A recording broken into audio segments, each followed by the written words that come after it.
12 points. That was huge because that's very difficult to do.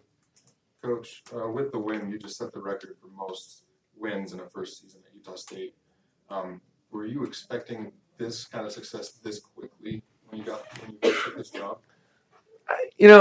Just I'm not sure. I try not to put um, like comparison's the thief of joy.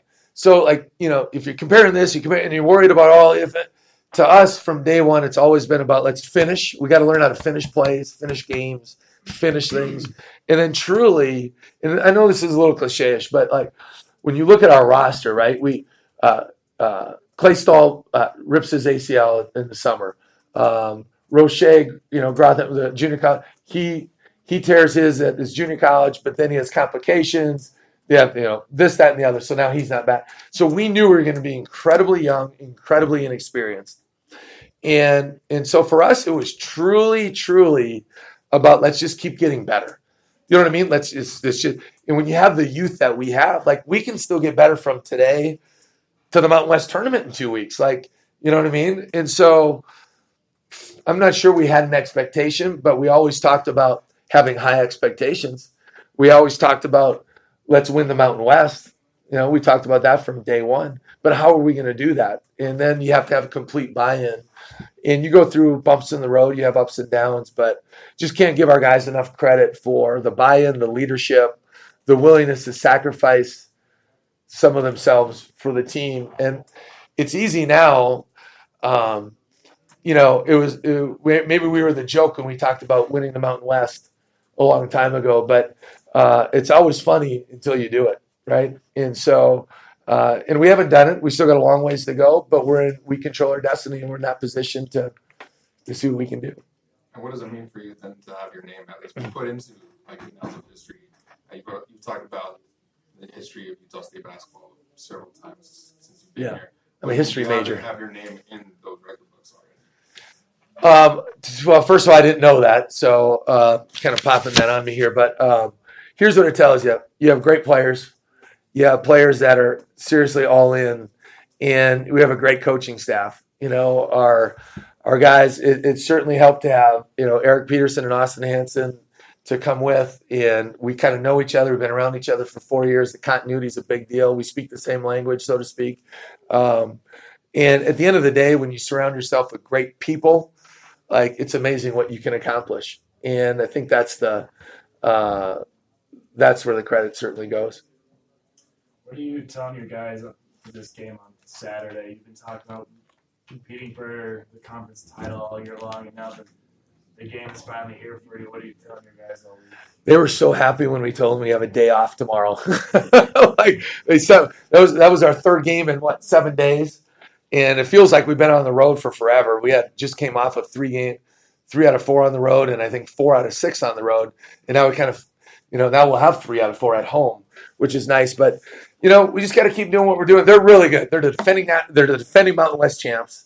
They made the Sweet 16 last year, and they have it all. I mean, there is nothing that they don't have. They have size. They have great guard play. They can score it inside. They can mismatch you. They can play super big. They can play super small. There's nothing they don't have. They're very good. They're much better defensively this year than last year, which is scary. So they're very well coached. Eric Musselman's a great coach. They're senior. I mean, you look at their roster, they're just the antithesis of what we are. I mean, they're just loaded with seniors that are super hungry. They've been down this road before. So, but at the end of the day, we just got to play Aggie basketball, right? We just got to not overthink it, not make it bigger than it is, and just keep playing the way we've been playing and, from day one. And so control the controllables, keep it sound and simple, and then hang around and see if we can find a way to win. What have you and your players learned tonight that's going to help you on Saturday? That's a good question. I've never seen the spectrum like that. So that was, we've had great crowd, very good crowds and electricity in there. So that was exciting. I've learned that there's a few play calls that I need to get hand signals to because it's almost impossible to communicate to your guys.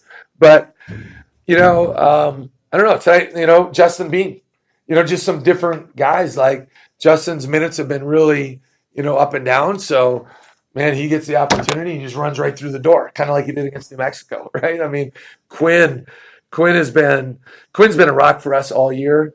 Maybe it was in a little bit of a funk here, kind of. His minutes have been a little more choppy, so to speak, but he was really, really good. And I think at the end of the day, it solidifies that we can win in a lot of different ways.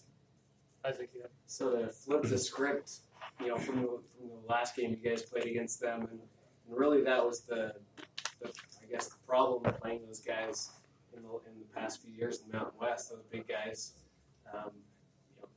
IU big guys struggled. So how proud of you are you of the big guys tonight?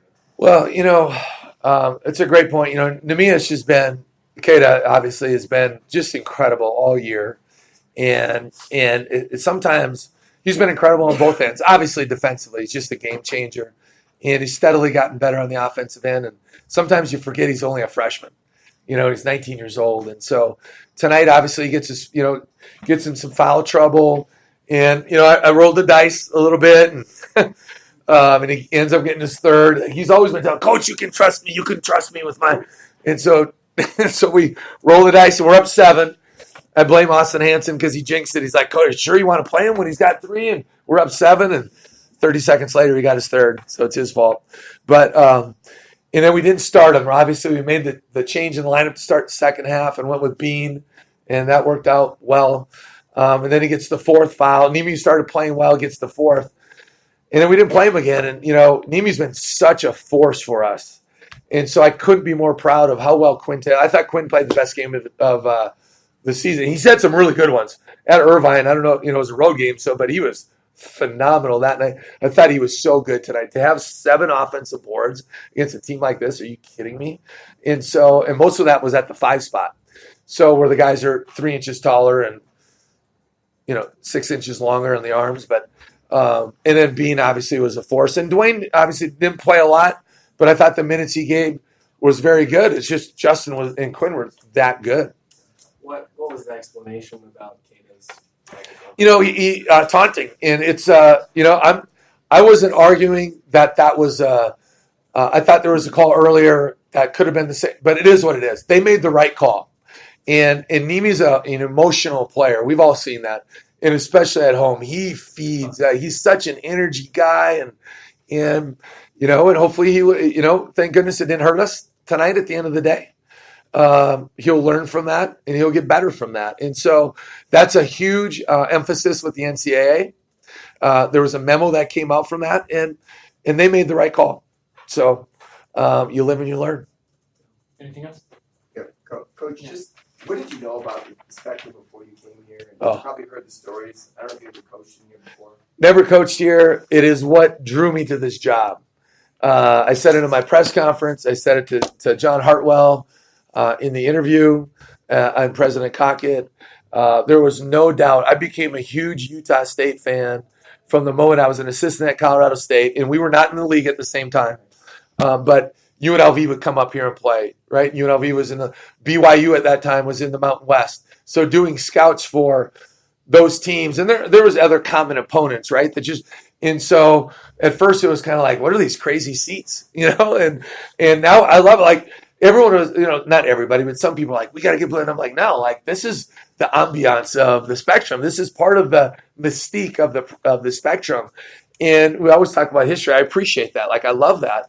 And so anyway, some of you guys have heard this, but just you can have sellouts and you can have packed arenas, and you don't always feel that through the television screen. When I would watch film, it was palpable. Like, you could feel the energy. You could feel it coming through. And so, just like all you, I'm a fan. And I was just like, man. And then you add on to that, the basketball tradition of the state of Utah. And Utah's always been known as, knowledgeable fans and good basketball. And, and right down the line of whether it's the Jazz or the other schools in our state. And, so it was just always kind of became a fan from a distance. I didn't know, I knew of Stu Morrill, but didn't really know him, and just that whole thing. But it was just always kind of something you just kind of follow, because it's like, man, You know what I mean? That seems like a cool place, and the tradition. They were always winning, like when I first started following it. So I could go on and on, but I love history. I pay attention to history, and I just couldn't even begin to tell you how thrilled. And I love South Dakota. It was going to take a great place to leave there, and we were really good. But when it all shook out, I mean, it just couldn't have been happier. And so, anyway, that's how we found out. And hadn't been able to experience. I will say this one more thing. I know you guys got deadlines, but the first game against Hartford seems so long ago, right? But I just couldn't believe, and that was whatever kind of crowd. And then about a week later, we played Utah Valley, and that was nuts that night. That was really good. But I told Sam and our staff, like, okay, because we do have a lot of plays. We don't run a lot of plays, so to speak, during games, but we have a lot of plays in the playbook. And so that was our next quest. Like, we had to come up with a hand signal for literally every, and we still have a few of them that we don't have them for, but we need to get them quick. Like do you by have Saturday. Any plans to take Sam out of the game or a certain time? You just let him go. I just talked to him. Yeah, Sam, how you doing? Do you need a quick? Like, there was 3 different times tonight. There was one, I think it was 12:52 in the second half, and I think, but they were kind of on a little mini run, and I just said, Sam, are you good? Do you need it? I don't know if you saw. I pointed to the clock, and I said, are you good? He goes, Coach, I'm good the rest of the way. Okay, that's all I need to hear. So we'll at times we'll maybe switch a matchup. Maybe he's not guarding Watson and going through all that stuff, and he guards somebody else for a couple minutes or whatever. You know what I mean? You try to manage that the best you can. You got a little extra break during the technical foul. And you sometimes we'll call different plays just to give him a little bit of a rest. No resting on deep, but we trust our guys. Like, we trust him. He's given us no reason to not trust him. So we're constantly communicating on that. So 3 different times tonight I said, do you need one? He said, nope, we're good. I said, perfect. Did you get nervous about all the contact he had in the second half, though, and he went down with 4 I mean, yeah, he went down a lot. And you do think about that. And, we're up 15 and we're still calling plays for him to get in there. But Sam's a warrior. Yeah, I knew we had a day off tomorrow. He's so smart with his body. He's really good about that kind of stuff. And so you always think about that stuff a little bit, but, it's crunch time. So you got to roll your guys out there and let them go make plays. Thanks. All right. Thank you, guys. Go Aggies.